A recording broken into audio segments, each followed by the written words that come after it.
Hello, everyone. I'm Erwin Swetnam, your instructor for Business 310 Project Management. Today, we're diving into a critical chapter that could make or break a project's success, determining costs, budget, and earned value.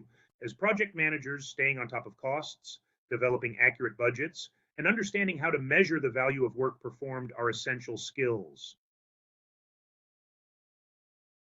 By the end of this chapter, you will be able to 1. Estimate activity costs accurately and ensure all resource requirements are considered. 2. Develop a time-phased budget to help track expenses as the project progresses.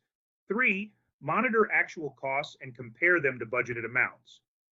4. Analyze cost performance using the Cost Performance Index. 5. Forecast total cost at completion and take corrective actions where necessary. 6. Control project costs to avoid overruns. And finally, 7, learn to manage project cash flow effectively to keep the project financially stable. To start, let's look at how we estimate activity costs. In my opinion, this is the foundation of cost management. Every activity in your project must have a defined cost, which is calculated based on the resources required. These resources include labor costs. This includes the people working on the project. Next is materials costs, which include any raw materials or supplies needed to complete the project. Then consider equipment costs for machinery or tools required. Also, facilities costs includes costs associated with renting spaces or equipment facilities. Next, subcontractor costs, hiring specialists or consultants. Finally, consider travel costs. If team members need to travel for project activities, it really is imperative that you meet or beat your budget expectations. Overestimating leads to bloated budgets, and underestimating leaves you struggling to meet financial commitments.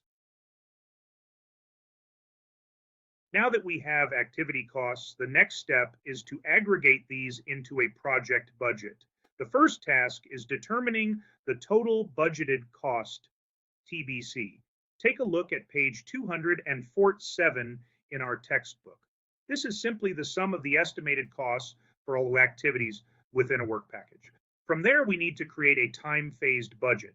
This means distributing the TBC across the project timeline to ensuring that we know how much should be spent during each phase of the project. This distribution helps project managers track progress and avoid overspending early on.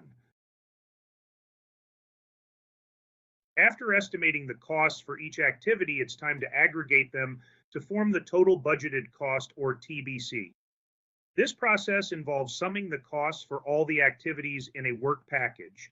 The TBC is also referred to as the budget at completion, or BAC, which is the total amount the project will cost if it's completed as planned. It's not uncommon for the total estimated costs to exceed the initial project budget. If that happens, the project manager will need to go through cost adjustment iterations to bring the project back in line with financial expectations.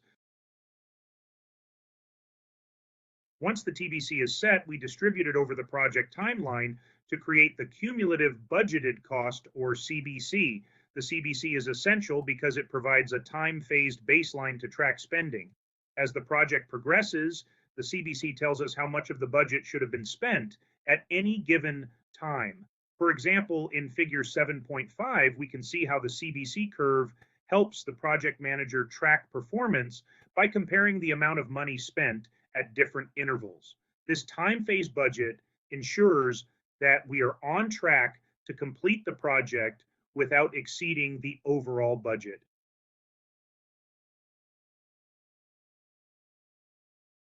As your project progresses, you must track actual costs, or AC.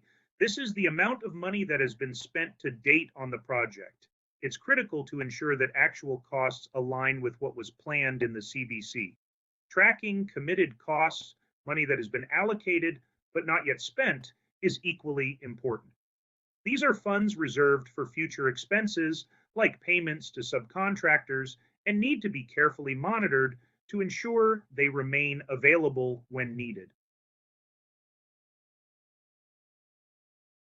The cumulative actual cost, CAC, is compared to the cumulative budgeted cost, CBC, to see if spending is in line with the project plan. This comparison provides insight into whether the project is running over or under budget at any point in time. For example, if the CBC at the end of week 8 is $64,000, but the actual spending is $68,000, it's clear that the project has exceeded its budget by $4,000. At this stage, corrective action may be needed to bring costs back under control. Figure 7.7 shows how actual costs and budgeted costs can be tracked over time to monitor performance. To evaluate whether the project is delivering value for the money spent, we calculate the earned value, EV. The EV represents the value of the work that has been completed to date.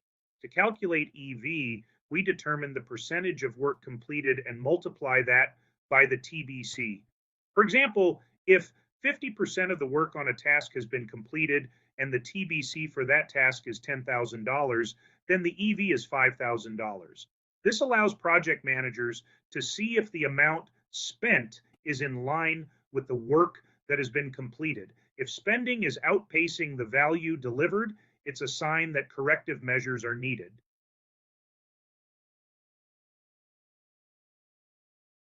When analyzing cost performance, we use 4 key metrics. 1, TBC total budgeted cost. 2, CBC cumulative budgeted cost. 3, CAC cumulative actual cost. 4, EV earned value. These metrics help us assess whether the project is staying within budget and delivering value for the money spent. Figure 7.8 shows how these metrics can be plotted on a graph to give a clear visual representation of cost performance.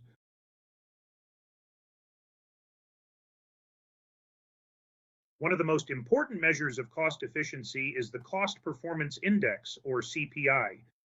The CPI is calculated by dividing the earned value, EV, by the actual cost, CAC. CPI equals EV divided by CAC.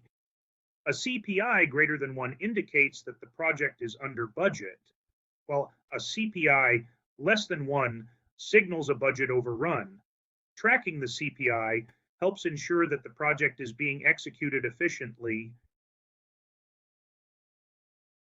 Cost variance, or CV, is another key metric for measuring cost performance. It is calculated as the difference between the earned value and the actual cost. CV equals EV minus CAC. A negative CV indicates that the project is over budget, while a positive CV means the project is under budget. Project managers use CV to identify areas where costs are higher than expected and take corrective action. At any point during the project, it's possible to forecast the estimated cost at completion, or EAC. This is an important metric because it allows project managers to estimate how much the project will cost when it's completed based on the current rate of spending and work completed. There are 3 methods for calculating EAC. First, the current efficiency method. This assumes the project will continue at the same rate of efficiency for the remaining work. Formula EAC equals total budgeted cost, TBC, divided by CPI. Second, the budget-based method. This assumes the remaining work will be performed according to the original budget. Formula EAC equals CAC plus TBC minus EV. And third, re-estimating remaining work. This method involves re-estimating the cost of all remaining work and adding it to the CAC. This is often used when past performance is not expected to continue. Effective cost control is critical to the success of any project. Controlling costs involves regularly analyzing the Cost Performance Index, or CPI, and cost variance, known as CV. Identifying any negative variances and taking corrective actions early can prevent further issues. Cost control focuses on analyzing performance data to pinpoint work packages or activities that are at risk of overspending. The key here is to address issues proactively rather than waiting until the project goes off track. Managing cash flow is essential for ensuring the project has enough funds to continue operating smoothly. The key to managing cash flow is to ensure that cash comes in faster than it goes out. This can be accomplished by negotiating payments with the customer to receive funds early and by delaying payments to suppliers or subcontractors until necessary. Poor cash flow management can lead to delays in project activities, as vendors may not release materials or subcontractors may pause their work until payments are received. When estimating costs for information system projects, it's essential to account for all factors, including potential rework, unexpected scope changes, and equipment needs. Cost overruns often occur when scope increases unexpectedly, hardware needs are underestimated, or design strategies change mid-project. On page 264, the book references the ABC Office Designs project. There, Beth Smith was tasked with delivering a web-based reporting system. The initial budget was $125,000, but after factoring in travel and software costs, Beth realized she would exceed the budget if she didn't adjust her plan. By opting for web-based training, which only cost $300, Beth was able to keep the project under budget while still delivering on all objectives. This example highlights the importance of being flexible and adapting plans to meet financial constraints without sacrificing the quality of the project. Section 16, Project Management Information Systems, PMIS. Project Management Information Systems help simplify the process of tracking and managing project costs. These systems allow project managers to store cost data for each resource and automatically calculate the budget for each work package. PMIS can also track actual costs and forecast total project costs, offering real-time insights into financial performance. For example, Figure 7.12 shows how PMIS can generate cost tables and graphs, making it easier to analyze project performance and take corrective action if needed. In summary, Chapter 7 has covered the essential aspects of cost management in project management. Here's a recap of the key points. 1. Estimate activity costs. Include all necessary resources, labor, materials, equipment, and more. 2. Develop a time-phased budget. Spread costs over the duration of the project.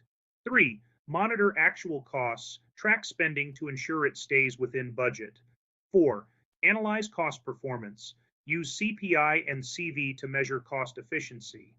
5. Forecast costs at completion. Regularly calculate the EAC to predict whether the project will finish within budget. 6. Control costs. Take corrective actions when negative variances appear. 7. Manage cash flow. Ensure that funds are available when needed, and delay outflows to maintain a positive cash position. Following these principles will help ensure that your project stays on track financially and is completed successfully. Remember, project management isn't just about keeping the project moving, it's also about managing the resources, especially the financial ones. Stay proactive, track performance regularly, and be ready to make adjustments when necessary.